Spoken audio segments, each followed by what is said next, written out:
प्यारे विद्यार्थियों, plant water relations में लेक्चर नंबर 6 में आप सभी का स्वागत है।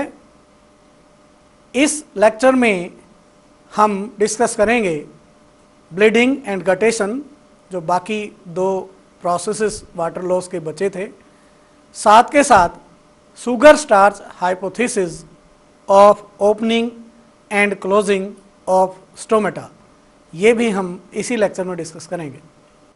इस लेक्चर के scope to know bleeding, to know guttation and to know stomatal opening and closing.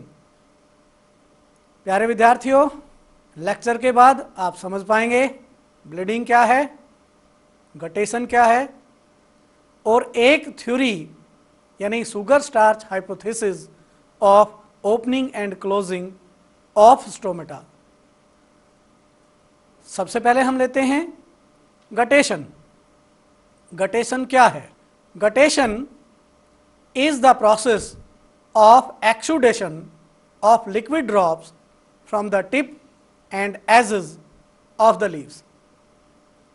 Herbaceous plants की पत्तियों के टिप और साइड्स में से लिक्विड ड्रॉप्स के रूप में सेप का बाहर आना गटेशन कहलाता है।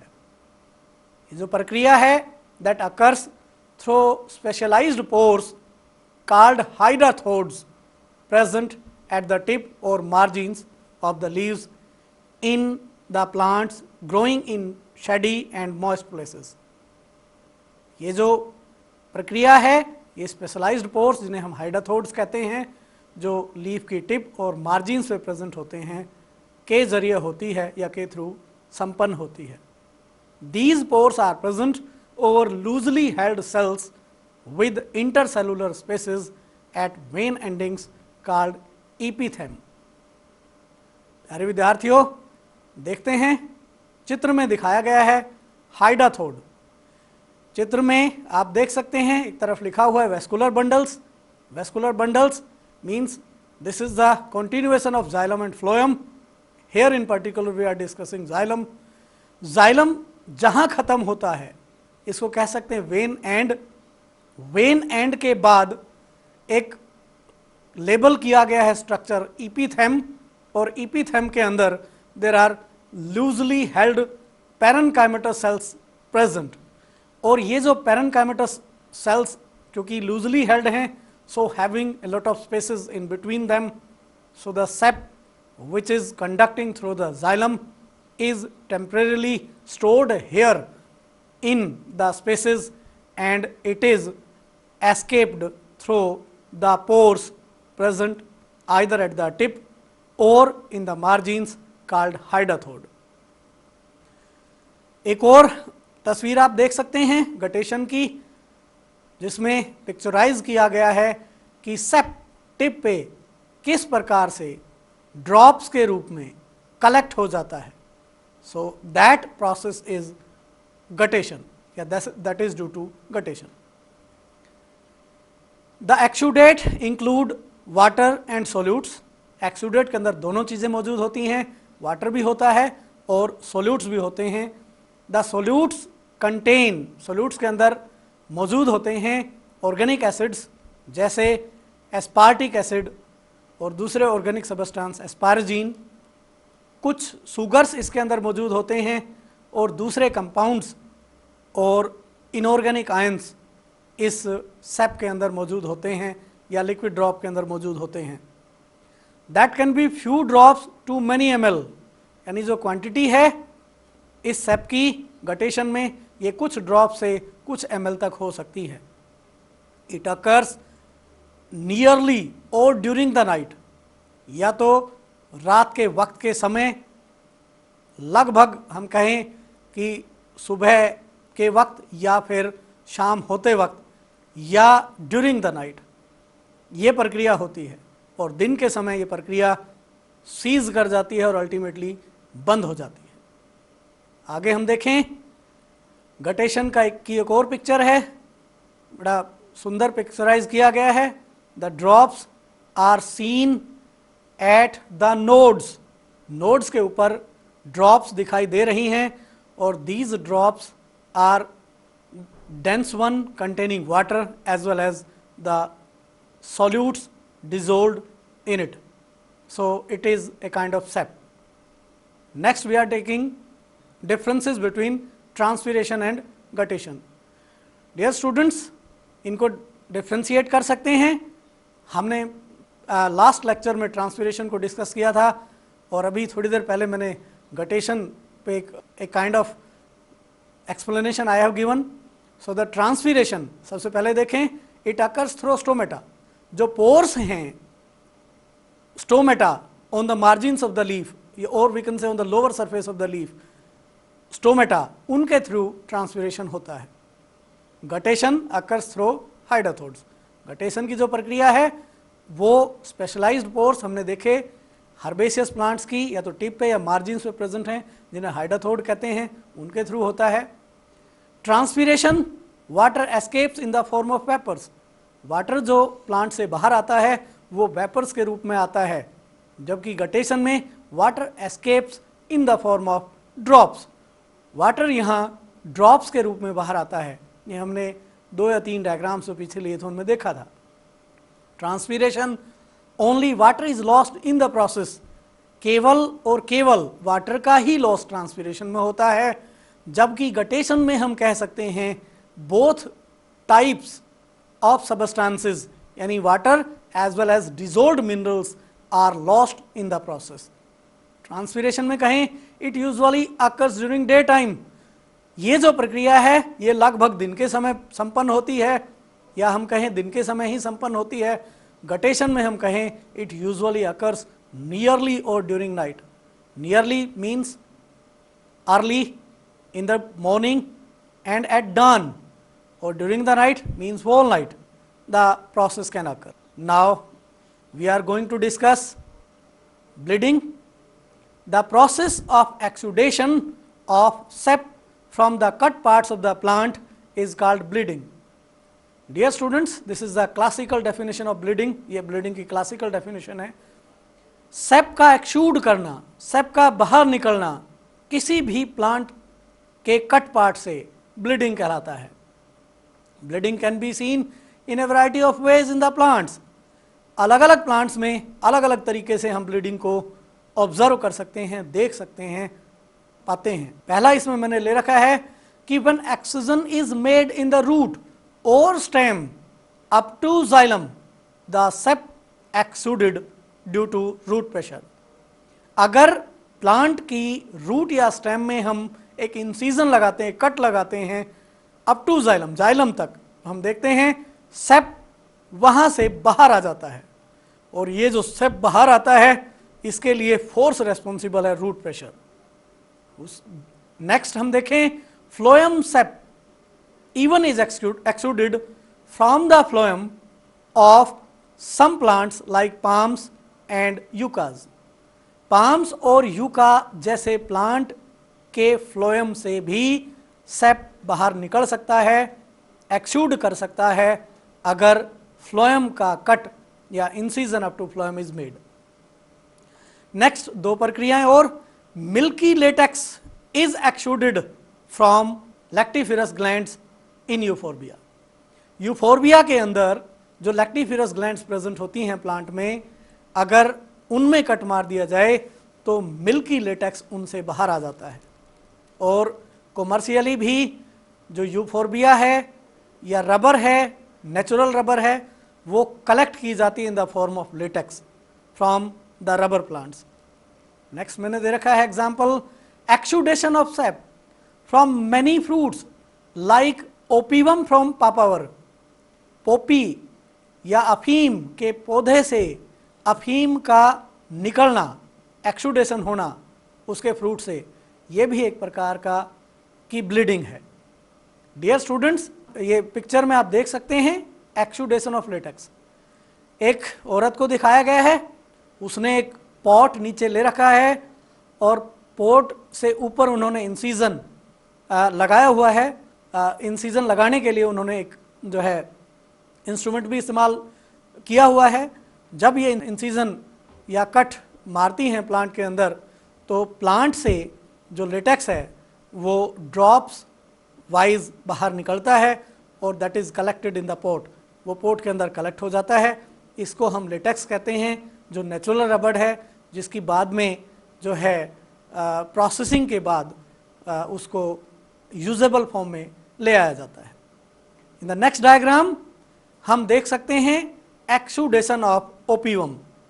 अफीम की जो खेती जहाँ पे भी होती है, इसके फ्लावर के बाद फ्रूट जब आता है तो फ्रूट के अंदर कट मार दिया जाता है।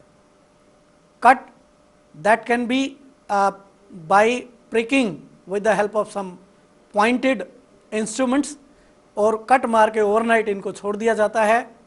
The drops of milky substance are exuded from the fruit और these are solidified, and after solidification these are collected. The processed form of opium then is marketed and used for variety of purposes. Students, now I am going to discuss mechanism of opening and closing of stomata. Stomata, the pores through which transpiration occurs.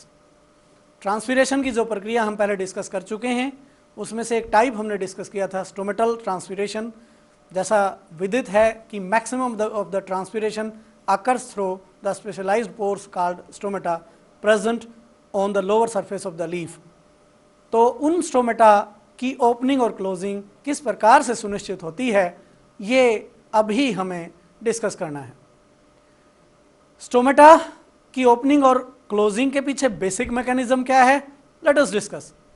The stomata in most of the plants open during the day.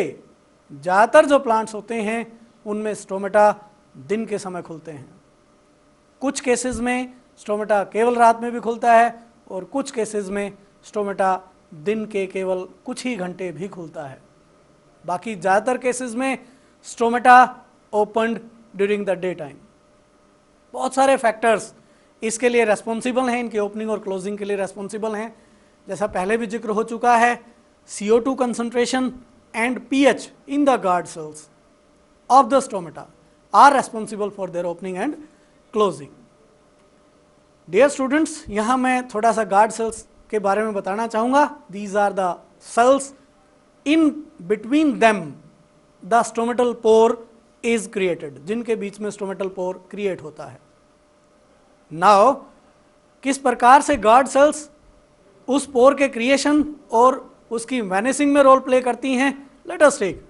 When water enters in guard cells they become turgid and a pore is created in between them called stomatal pore and the stomata now is opened. कह सकते हैं कि जब guard cells के अंदर water enter कर जाता है एंडोस्मोटिकली, वो टर्जिड हो जाती हैं। उनके टर्जिड होने के बाद उनके बीच में एक पोर क्रिएट हो जाता है जिसे हम स्टोमेटल पोर कहते हैं, और मान सकते हैं स्टोमेटा अब ओपन है। When water comes out of the guard sales, जब वाटर गार्ड सेल से बाहर आ जाता है तो गार्ड सेल्स फ्लैसिड हो जाती हैं और जो पोर उनके बीच में होता है वो ख़त्म हो जाता है, and that pore is we can say stomata is closed. इस कंडीशन में हम कह सकते हैं कि स्टोमेटा बंद हो गया है। Dear students, there are two theories, यहाँ दो थ्योरी हैं जो बता रही हैं कि वाटर का movement inside the guard cells और आउट ऑफ देम किस प्रकार से होता है, और simply we can say the theories are telling the opening and closing of stomata. These theories are, सबसे पहले हम डिस्कस करेंगे सुगर स्टार्च हाइपोथेसिस। नंबर 2 हम लेंगे potassium pump theory. Let us take first sugar starch hypothesis. This was given by Steward in 1964। इस theory के जनक जो हैं या इस थ्योरी को देने वाले जो हैं वो स्टीवर्ड हैं। 1964 में उन्होंने इस थ्योरी को दिया, and this theory is based upon inter conversion of the sugar and starch during day and night. दिन के समय और रात के समय सुगर और स्टार्च के इंटर कन्वर्जन पे ये थ्योरी बेस्ड है। जैसा इसका नाम है, सुगर स्टार्च हाइपोथेसिस। दिन के समय क्या प्रक्रियाएं घटित होती हैं गार्ड सेल्स में? Let us take during the day. Photosynthesis occurs during daytime when there is decrease in CO2 concentration in intercellular spaces.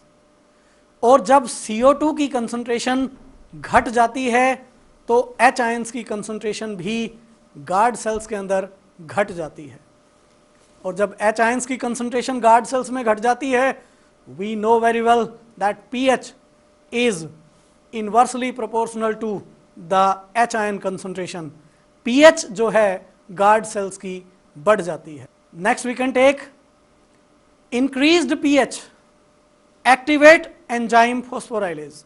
जैसे pH बढ़ती है, एक एंजाइम है फॉस्फोराइलेज, वो एक्टिव हो जाता है, वो अपना काम करना शुरू कर देता है, which hydrolyses and phosphorylate starch into glucose 1-फॉस्फेट.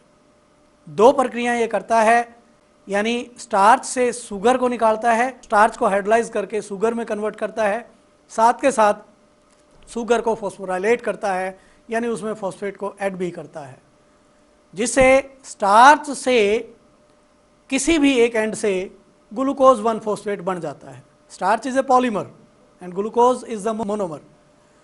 Now it is equated as, इसको इक्वेशन के फॉर्म में हम ले सकते हैं, starch in presence of enzyme phosphorylase that is shown about the arrow at pH 7.0. जैसा टेक्स्ट में दिया गया है, the enzyme is active at pH 7.0. That gives glucose 1-phosphate. The glucose 1-phosphate is isomerized to glucose 6-phosphate. Glucose 1-phosphate जो है वो glucose 6-phosphate में isomerize हो जाती है. These are isomers. There is just shifting of the position of phosphate here in that case. और इसके लिए एंजाइम रेस्पॉन्सिबल है फॉस्फोग्लूकोम्यूटेज, यानी फॉस्फोग्लूकोम्यूटेज की प्रेजेंस में ग्लूकोज 1-फॉस्फेट इज कन्वर्टेड इनटू ग्लूकोज 6-फॉस्फेट. It is seen in the slide and can be equated as, इसको इक्वेटेड किया जा सकता है, ग्लूकोज 1-फॉस्फेट in presence of enzyme phosphoglucomutase converted into glucose 6-फॉस्फेट. The process is reversible. Process reversible है, दोनों डायरेक्शंस में हो सकता है. ग्लूकोज 6-फॉस्फेट is dephosphorylated into glucose and phosphate by the enzyme phosphatase. एक और एंजाइम यहाँ है फॉस्फेटेज, वो ग्लूकोज 6-फॉस्फेट को डीफॉस्फोराइलाइज कर देगा, यानी ग्लूकोज 6-फॉस्फेट से फॉस्फेट को रिमूव कर देगा, और there is formation of glucose and phosphate. Again there is an equation, glucose 6-phosphate in presence of enzyme phosphatase converted into glucose and phosphate. Glucose and phosphate together in the guard cells increase osmotic pressure and hence DPD. क्योंकि दोनों के दोनों water में soluble हैं, दोनों के दोनों water में soluble हैं, और उनकी solubility की वजह से हम कह सकते हैं कि osmotic pressure guard cells का बढ़ जाता है, और क्योंकि ऑस्मोटिक प्रेशर बढ़ जाता है तो गार्ड सेल्स का डीपीडी भी बढ़ जाता है. ये हम पहले पढ़ चुके हैं कि water always moves from lower DPD to higher DPD. हम देखते हैं कि सब्सिडियरी सेल्स का DPD as comparison to the guard cells is low in such a condition. Now water entered from low DPD, that is from the subsidiary cells to high DPD, that is in the guard cells. This would increase turgidity of the guard cells. जैसे ही water की का endosmosis होता है, water osmotically guard cells के अंदर enter करता है, उनका साइज बढ़ जाता है, वो टर्जिड हो जाती हैं. The guard cells swell up, guard cells फूल जाती हैं, and a pore is created in between them, और उनके बीच में एक पोर क्रिएट हो जाता है, दैट इज कॉल्ड स्टोमेटल पोर, जिसे हम स्टोमेटल पोर कहते हैं. In that condition we can say stomata is opened. Stomata यहाँ खुल जाता है. Here is a picture. Students, दिखाया गया है कि किस प्रकार से स्टोमेटा खुलता है. Exactly in the middle, in between the guard cells, there is a pore. एक छिद्र है, and that pore is the stomatal pore, and it is the condition of open stomata. Now we can take stomata बंद कैसे होता है, night time में कौन सी प्रक्रिया होती है according to the sugar starch hypothesis. During night photosynthesis is not there in the darkness. Darkness के अंदर फोटोसिंथेसिस बंद हो जाती है, नहीं होती है. और CO2 is accumulated in intercellular spaces. CO2 जो है वो एक्यूमुलेट करना शुरू कर देती है, वाटर के साथ मिलकर के H2CO3 बनाती है, जो डिसोसिएट होकर के H पॉजिटिव आयंस और HCO3 नेगेटिव आयंस पैदा करता है. सिंपली हम कह सकते हैं कि during night time H ion concentration in the guard sales increased. जैसे ही H आयन कंसंट्रेशन इंक्रीज करती है, pH डिक्रीज कर जाती है. pH जैसे ही डिक्रीज करती है, the enzyme phosphorylase is inactivated. Phosphorylase inactivate हो जाता है. साथ के साथ लो pH पे एंजाइम हेक्सोकाइनेज एक्टिवेट हो जाता है.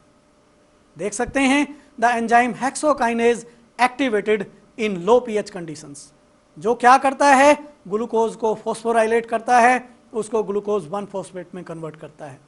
The process can be equated as glucose converted into glucose 1 phosphate in presence of hexokinase enzyme. Glucose 1 phosphate is dephosphorylated and polymerised into starch, और इसके लिए एंजाइम रेस्पॉन्सिबल है dephosphorylase. Glucose 1 phosphate dephosphorylated into starch by the enzyme dephosphorylase. जैसे starch guard cells के अंदर accumulate करता है, guard cells का ऑस्मोटिक प्रेशर डिक्रीज कर जाता है, और ऑस्मोटिक प्रेशर क्योंकि डिक्रीज कर जाता है तो डीपीडी भी डिक्रीज कर जाता है.